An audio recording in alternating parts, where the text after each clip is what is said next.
Hello everybody and welcome to Gene's Reviews. Reviews from just a regular dude, where I do movie reviews, trailer reactions, I react to YouTube videos, I review YouTube channels, just basically a hodgepodge of different things, basically whatever the hell I feel like doing. Today I'm doing one that this is really interesting. There was years ago, you know the actress Melanie Griffith. Her mother was Tippi Hedren, the woman that was in The Birds, the Alfred Hitchcock movie. Well, they actually had a bunch of lions that lived with them in their house, and they made a movie called Roar. And a lot of them ended up getting attacked by these lions and everything. They're absolutely nuts, I think, to do this, but this is the making of that movie, and it's called Roar. So let's check this out. It's kind of cool. It's from 1981.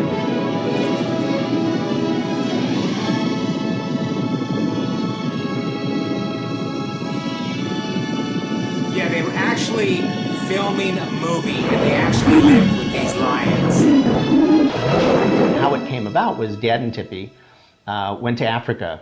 Tippi used to do movies there every so often. It was always so beautiful to go to the game preserves when I had time off and see the animals running free and working with each other and against each other, just doing, you know, what they do to make a living. This house, it was a real house that was taken over by lions in Kenya. It was a Portuguese flat-style home, and they were up on top of the roof, and I mean, it was an awesome sight to see it. They came back and they said, well, wouldn't that be neat to do a movie about this? However, as soon as the trainers for... Awesome sight to see it, but I personally, I'd like to see it from a distance.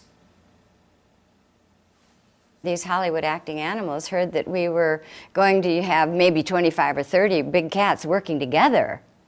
They laughed at us and said, this can't be done. This is, you know, because of instinctual dictates to fight. And they suggested that we acquire our own animals to do this, introduce them carefully, and the first one was a rescue. And then they got more and more lions, and they got cubs, and then they got a couple tigers, and they were raising them when they were living in Sherman Oaks.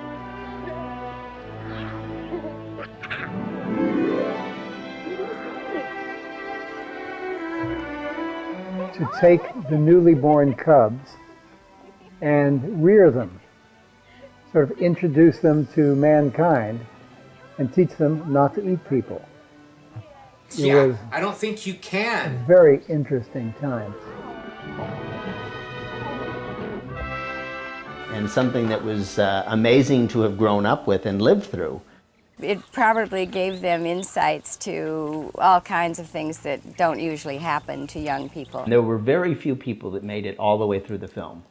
That I think that you can't have your life unchanged by it. This particular situation probably had no precedent. As it developed, Roar was one of the incredible sagas, epics of travail in the history of movie making. So how come that movie's so intense when you're really watching it and you're seeing all these lions and tigers fighting and you're seeing these people in the middle of all of this? None of it is staged. I mean, this really happened. Yeah. He was probably the only one to walk into a compound with 12 fully grown Guy's male nuts, lions. man. The lions would immediately leave what they were doing, charge him, leap on top of him, crush him to the ground, licking his face. Noel comes running out of the set completely naked with blood pouring down his body from these 2 puncture wounds from a bite, screaming at this lion which is running in front of him, just as this group of like 10 Japanese businessmen are walking up, and here's their producer, director, star, completely naked, blood all over his body. He's crazy. He was crazy. He was the alpha lion in the pride. Where I come from, I'm an African. We don't come close to animals. We don't cuddle them, to kiss them, to go to bed with them, and we don't do that. This is the original set house for I I don't think you're supposed to do that. They're wild animals. They should be left in the wild. So you're not going to be able to train them. That guy's lucky he lived through it.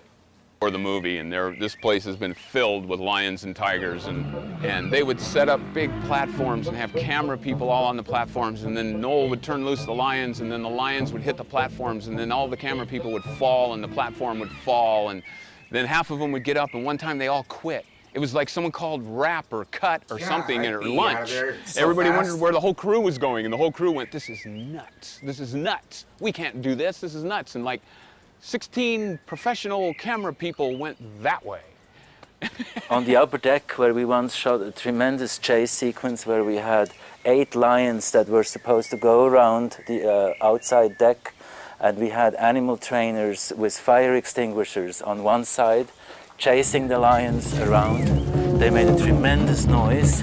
The other side, in order to lure the lions to go there, they had live chickens to like lure them to go. And here was Noel Marshall holding his favorite lion on a chain, and I was behind him, and somebody released the lions early, and everybody went, and all I could see was Noel just flying out that window. I had the barrel full of water. I go, she scares, I see she's hiding there, and then I'm stuck, so I get in this barrel full of water. Just to even get the lions to drink the water, they're not going to drink on cue.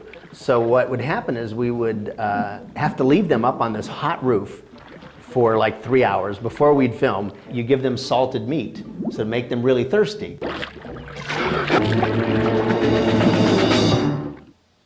What remains on film is one of the most unique movies in existence.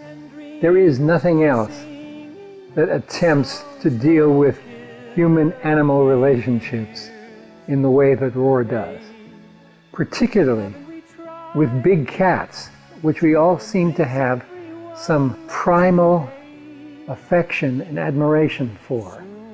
And there's something to see them in this relationship with these actors, in these dramatic situations, which is a pure delight. Okay, I admire them, but I don't really have affection for them. I don't know what he's talking about there. But yeah, you can actually find the whole movie, I think, here on YouTube. It's called Roar from 1981. I haven't watched the whole thing. I've just seen little bits and pieces of it and stuff, and I've watched longer documentaries on it and stuff like that. But let me know in the comments down below what you thought of that. Like, subscribe, hashtag Mean Gene, all that fun stuff, and I will see you next time.